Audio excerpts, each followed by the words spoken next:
Hey guys, my name is Niklas. I'm from Better Route Setting, and I will try to commentate, analyze and watch the most remarkable important scenes of the semi-final of the first Bouldering World Cup in Meiringen. I'm not here in Meiringen, I'm here in Australia, Sydney, so I hope the stream is running well. I will do a voiceover or maybe put myself into the video, whatever. I will just give it a try, and it's supposed to start soon, so I will take a look now where the stream is, and I will try to gather some information.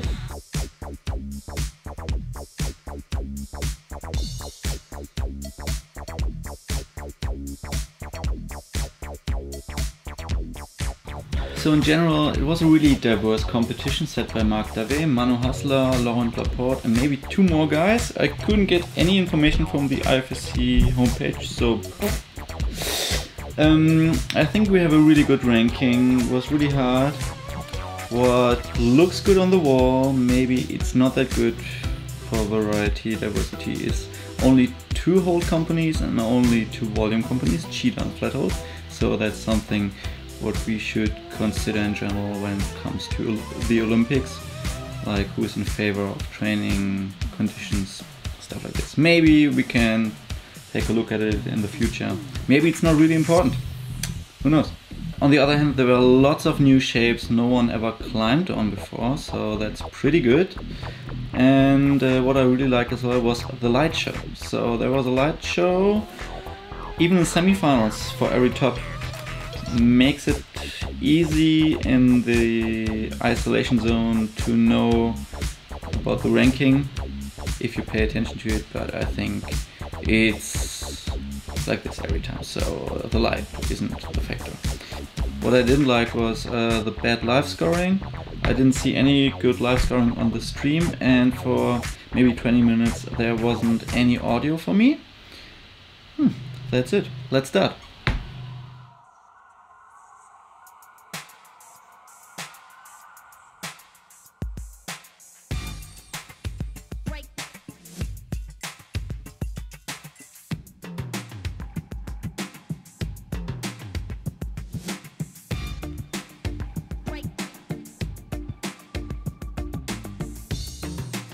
So boulder number 1 was a really powerful technical arete with a tricky first move to a toehook catch, and then getting around the arete was really hard, and getting the arete handhold in a stable position. We have seen different methods to get around the arete: wrestling the blue cheetah volume or going straight to the red one, red boomerang, zone hold, and catching the blue or the black one with the left hand.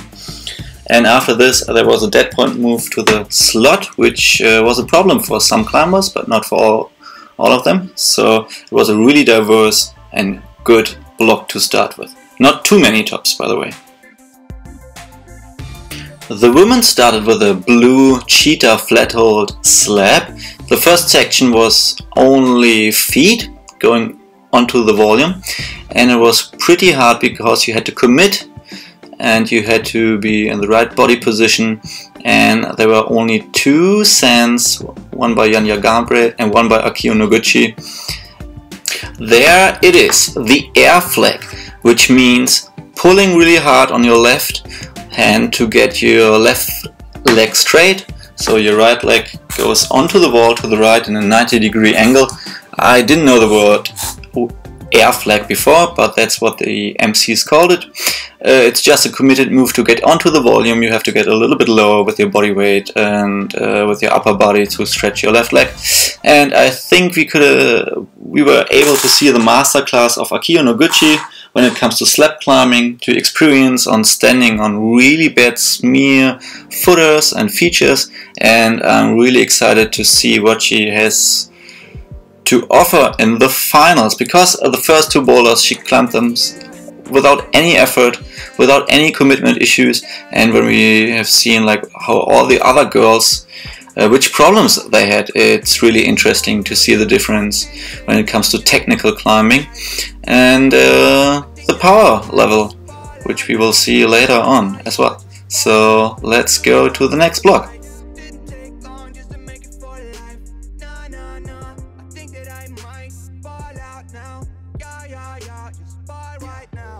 Men's number 2.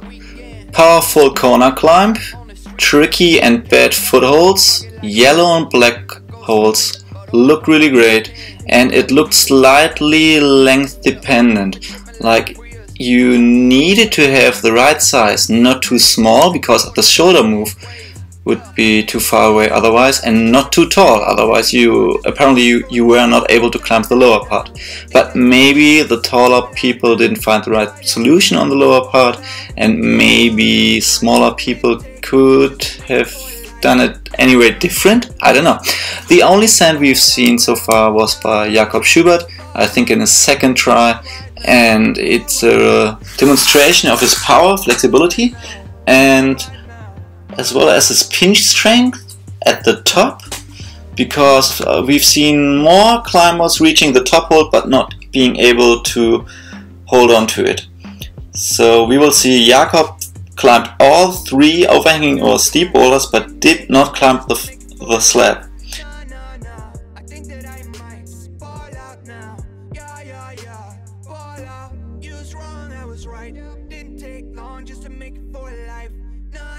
Boulder number 2 for the women was only cheetah holds and volumes, was a walk in the park for all the favorites, and for Akio Noguchi as well. Take a look at her, how easy she cruises through all the volumes without any effort and without any loss of speed or commitment. Just amazing.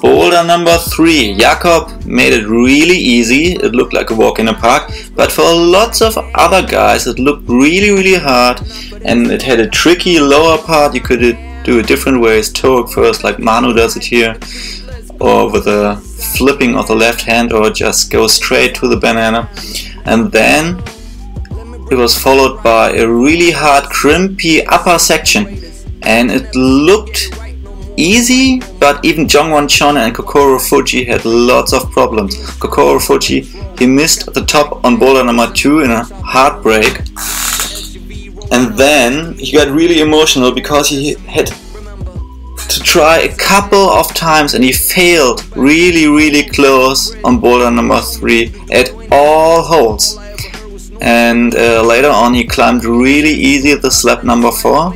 So I think he failed on the first 3 boulders really close, so keep an eye out for Kokoro Fuji for the next World Cups, then he will come back, that's my guess.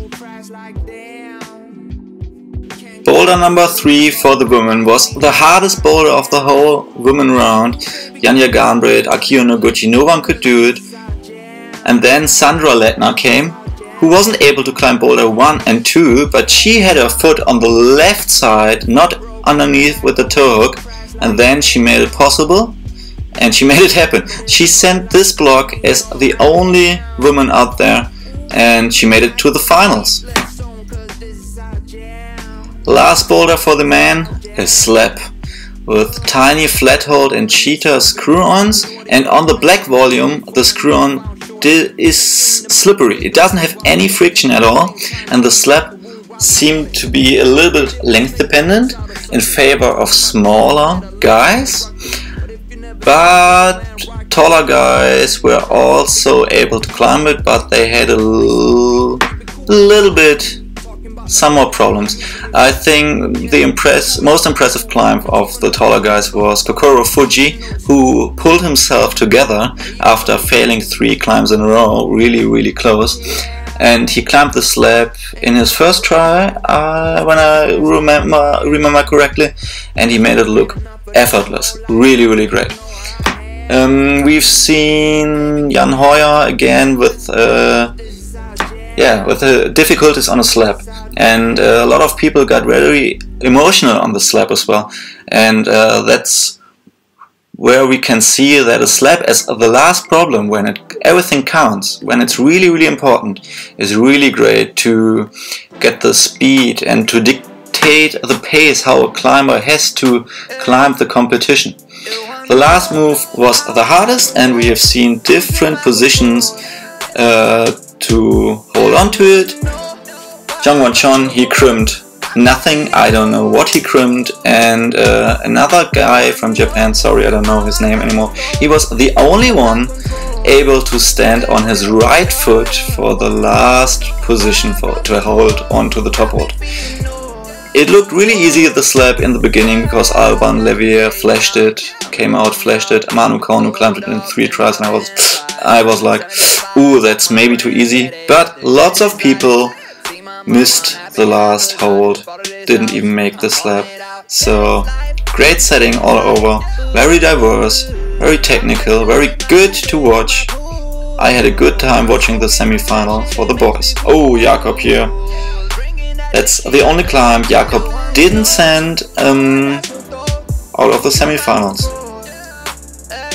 As mentioned before, here it's Kokoro Fuji climbing it really confident, really quick and really smooth. Of course, I made it a little bit quicker, otherwise we will see the slab climb 4,000 times. As mentioned before, I like it really much. You can see he has to stand on his left foot and lean over. I don't know what Jungwon here crimped here, I think one of the screw holes, without any mercy, without any commitment issues, just doing it. What I'm really impressed as well is like how fast and how quick they switch their feet, especially the Japanese team. They don't have to seem any commitment issues when it comes to standing on really bad footholds, really bad feet. And here it's Jan Hoyer again, and here the only guy being able to stand on his right foot, and he earned himself a final place. Woohoo! Boulder number 4 for the women was devastating, was heartbreaking, was sweaty, a lot of tears, a lot of emotions. Sandra Klettner, she climbed it I think first try, and thus she made it into the finals despite she couldn't stand boulder 1 or 2, which were a little bit easier, or boulder number 2. But what was really heartbreaking was Jessica Pils, who sent the boulder I think in her 3rd or 4th try until the top hold. Then she couldn't match the top hold. When she touched the top hold with her second hand, they started the light show and maybe some music, and we still don't know, I don't know, and I'm not sure if this is a reason for her not sending the block. I don't think so, but she didn't have any time after this to do it again. She tried it briefly for 1 or 2 tries, but it's so exhausting and so pumpy, the 4th block, and she couldn't do it. Here you can see left hand and her left foot slips out of balance, bam! And she didn't make it into finals, 7th place. Akio Noguchi as confident and slow and controlled as always. So I think Akio is my favorite, and then Janja Gambret. It really depends on the style and on the mix the setters will present us for the finals. A really hard time had Stasha Geyo. She couldn't climb the slab, she couldn't climb boulder number 2, which is quite powerful and I guess more her style as well.